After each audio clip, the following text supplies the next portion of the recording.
At the beginning of the story, we see a bright light streaking through the darkness of the night in a farmer's fields. The next morning, the farmer whose field it was called his sons to show them the fields and said, "Look, someone has destroyed all our wheat." During the night, hearing this, his two elder sons suggest that perhaps some devil was responsible. But the farmer, furious about the ruined crops, decides to guard the field at night. In fact, everyone considers John, the youngest son, to be a fool and an idiot. But what they do not know is that fate has something great planned for this fool. He's destined to become a king one day that night. As John guards the field, he suddenly hears the sound of a horse. He looks around, and when he turns back, sees a very large white horse standing behind him.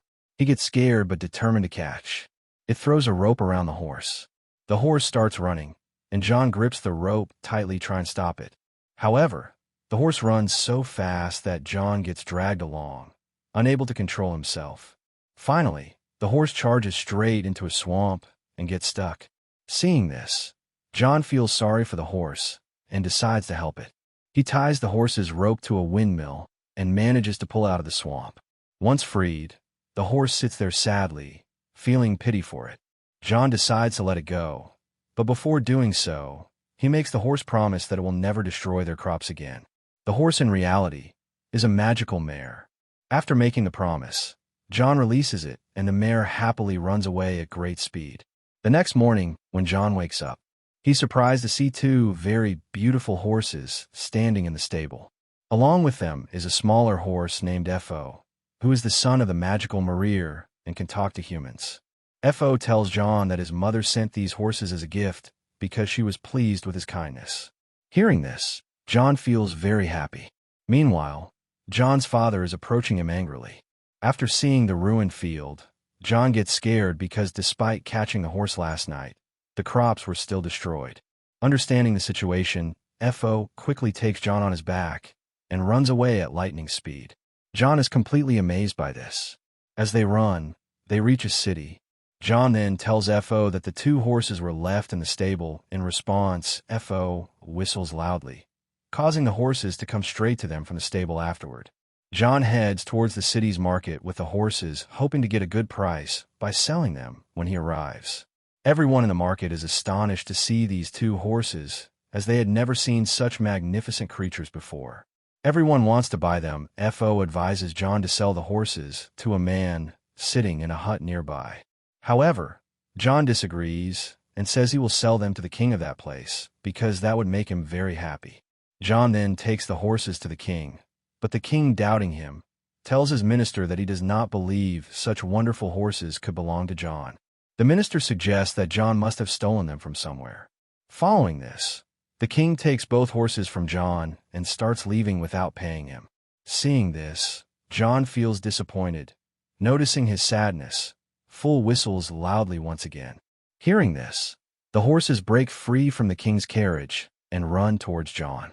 As a result, the king's carriage becomes uncontrollable and falls directly onto some flour sack, covering the king in white powder and making him look like a ghost. Feeling humiliated, the king is at a loss for words. Since it was not John's fault, the king decided not to scold him in front of the people, now wanting to pay John for the horses, but also seeking revenge for his embarrassment. The king follows the minister's advice. The king asks John to take care of his horses instead, and John agrees. In the next scene, we see that because of John's good nature and hard work, everyone in the kingdom starts to like him. However, the king becomes jealous of this and wants to get rid of John somehow. One of the king's ministers suggests giving John an impossible task, one that he cannot complete. If John fails, they would have an excuse to kill him. The task they decide on is to catch the Firebird, an impossible mission, since no one who has tried to catch it has ever returned alive. The king orders John to complete this task, and John accepts it without hesitation. When John tells Fo about the task, Fo becomes worried and says that it is impossible and that John should not have accepted it. However, since John has already agreed, Fo decides to help him. He takes John on his back and speeds off to a forest at lightning speed. There, Fo takes him to a special tree, which is actually a tree of dream nuts. Fo explains that these nuts are the favorite food of the Firebird, because they make it fall into a deep sleep. After eating, John picks some nuts from the tree and keeps them with him. Afterward, They reach the place where the firebird lives, but the bird is nowhere to be seen because it lives underground. Following Fo's advice, John throws the dream nuts on the ground, attracted by their scent. The firebird slowly comes above ground and starts eating the nuts one by one, with great pleasure. After a while, the firebird falls unconscious, but in the next moment, it regains consciousness. Seeing this, John gets scared and starts running away with the firebird. Chasing after him, Full then intervenes, causing the firebird to start following him instead, just as it seems the firebird might catch them. John throws his last dream nut in front of it. The firebird eats it and falls unconscious in the water. The next morning, when the firebird wakes up, John has already tied it in, chains being soaked in water and bound. The firebird's strength and willpower are greatly weakened. Tears begin to well up in its eyes, and seeing this, John feels sad. Overcome with sympathy, John decides to free the firebird as soon as he removes the chains. The firebird spreads its wings and flies away.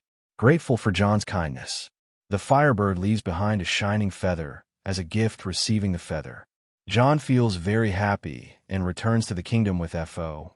But as soon as John returns to the kingdom, the king's soldiers arrest him in front of everyone because he failed to catch the firebird. According to the king's orders, John is to be executed. However, John quickly tells the king and the people of the kingdom about the firebird, showing them the feather as proof. He explains that he did catch the firebird, but released it out of compassion. Unfortunately, the feather of the firebird is not shining at that moment, making it seem like John is lying.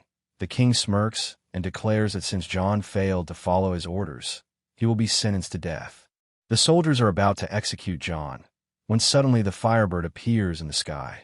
As soon as it arrives, the feather in John's hand begins to glow brightly. The entire kingdom is bathed in the radiant light of the firebird. Seeing this miracle, everyone, including the king, is stunned and realizes that John was telling the truth. All along, the people start cheering for John, making it impossible for the king to punish him. Now, although he is furious inside, the king has no choice but to honor John in front of everyone, pretending to be impressed. The king dresses John in a royal robe and places a turban on his head, making it seem like he is rewarding John's bravery.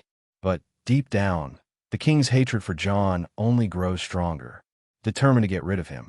The king secretly consults his ministers for a new plan.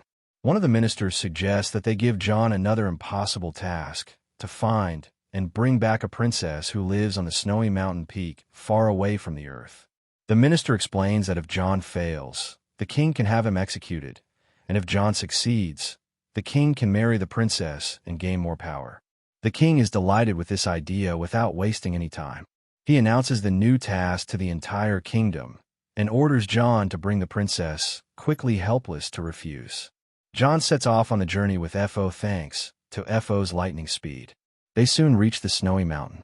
However, before they can enter the princess's fort, they come across a thick layer of ice blocking the entrance. John is puzzled because breaking the ice seems impossible, but then the feather of the firebird starts glowing and flies towards the ice-covered door. As soon as it touches the door, all the ice melts instantly, causing a stream of water to rush down the mountain. In the chaos, Fo is swept away by the water and tumbles down the mountain. Leaving John alone, John gathers his courage and steps inside the fort alone. There he finds many girls asleep, but he has no way of knowing which one is the real princess. Just then, the firebird's feather glides towards one of the girls and gently wakes her up, realizing that she must be the princess. John steps forward and introduces himself. He explains that the king has sent him to take her back to the kingdom for marriage, but the princess, unimpressed, scoffs and says, if your king was truly brave, he would have come himself. She refuses to go with John, believing that there are no brave men left in the world worthy of her. Saying this, she suddenly leaps off the mountain peak, shocked. John acts without thinking and jumps after her to save her. However, the princess spreads her special clothes, which allow her to glide in the air as she floats gracefully. She notices John plummeting rapidly and, feeling a bit of pity, catches him midair. But just then, due to John's mistake, the princess's clothes get torn, causing both of them to start falling rapidly as they spiral towards the ground. Fo, who had managed to recover, sees them from a distance using his magical wings. Fo rushes to their rescue, and catches them just in time before they hit the ground. However, the shock and height caused the princess to faint in John's arms. Together, they make their way back to the ground safely. When night falls, John F.O. and the princess stop to rest in a forest. F.O. takes John aside and says, "You've fallen in love with the princess, haven't you? That's why I think we shouldn't go back to the king. Let's go somewhere far away and live in peace." But John, bound by his promise, refuses to listen. Deep down, the princess had also started to develop feelings for John. The next morning, they finally reach the kingdom. When the king sees the princess with John, his face turns red with anger. Once again, John had succeeded where the king hoped he would fail. However, the minister whispers to the king, "There is no need to be angry. This is actually a good thing. Now you can marry the princess and gain more power." The people of the kingdom cheer for John, and the king, hiding his jealousy, rewards him with gold and fine clothes. Despite all the praise and riches, John feels a deep sadness. He loves the princess, but he knows he must hand her over to the king. That night, unable to contain his feelings, John sneaks into the princess's chambers. He brings her a bouquet of fresh flowers. The princess is delighted and smiles brightly, but before they can speak further, the king's men arrive, forcing John to leave quietly. The king's men then dress the princess in new clothes and present her before the king. The king spends a long time talking to the princess, trying to charm her, but when he finally asks her to marry him, the princess firmly refuses. She says, "I cannot marry until my grandmother's lost ring is found. I lost it somewhere in the sea." Hearing this, the king becomes restless. His face turns pale, as he has no way to find a ring lost in the vast sea. Just then John appears. The king's eyes light up with a cunning idea. "You've arrived at the right time." The king says you must find the princess's ring in the sea and bring it back.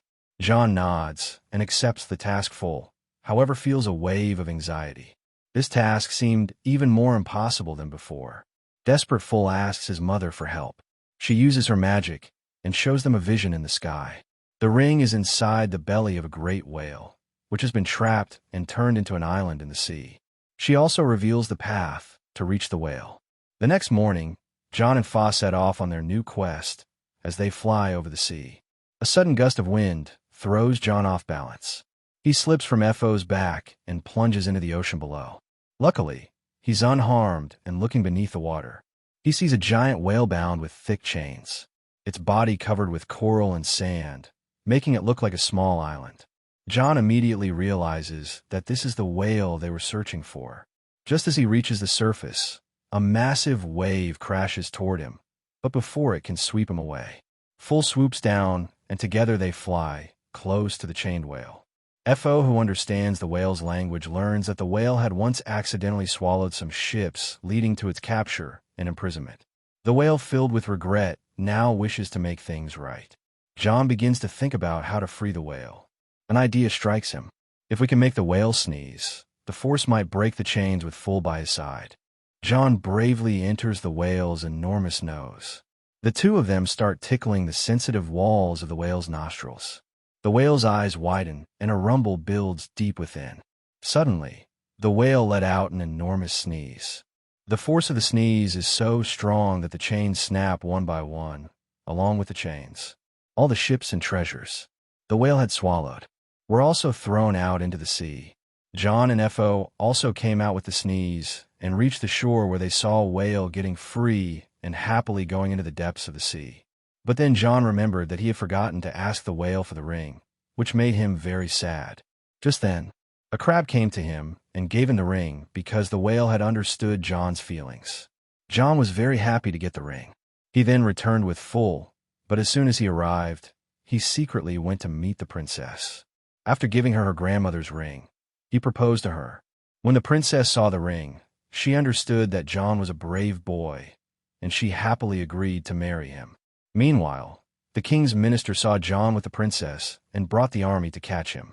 A fight broke out between John and the soldiers. When the king heard the noise, he woke up from his sleep, looking toward the princess's room. He saw F.O. there and shot him with a gun, causing F.O. to fall down.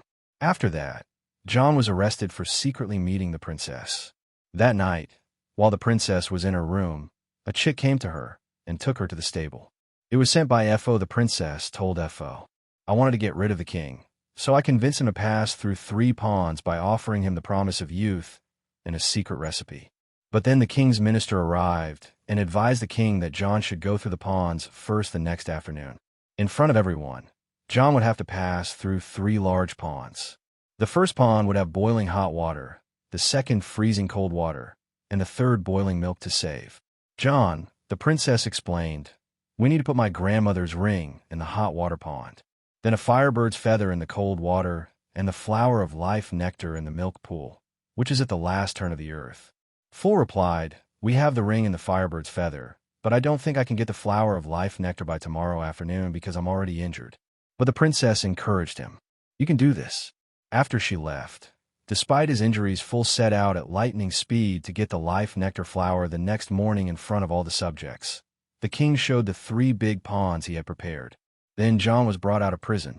Without wasting any time, the king threw him into the hot, boiling water pond, but the princess cleverly placed the ring in the water, which saved John.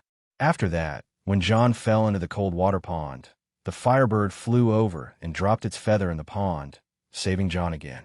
Next, John flew and fell into the boiling milk pond. Meanwhile, Fo with great speed reached the place where the flower of life nectar grew. The flower told him, "If you pluck me, you will die." But Fo didn't care about his life and plucked the flower anyway. Back at the ponds, everyone thought John had died because he had been in the milk pool for a long time. They started to leave sadly, but then Fo flew over and dropped the flower of life nectar into the pool. As soon as the flower touched the water, a bright light started to shine. At the same moment, John emerged from the pool looking like a prince and leaving everyone in awe. The people were overjoyed seeing John turn into a prince. The king became convinced and quickly jumped into the hot water pool to become young. Everyone watched closely, but to their surprise, the king came out trapped in a huge bubble and started flying away screaming. The people of the kingdom were happy because they didn't like the king. After this, everyone decided to make John their new king, realizing that he was a true and honest person. John and the princess were very happy about this decision. Fo felt he was going to die, and he became upset, but the princess reassured him, saying nothing will happen to you. The test of plucking the flower was to test your mind, and you passed it. If you had come without the flower, you would have definitely died. The story ends with John and the princess getting married, and everyone in the kingdom dances in joy.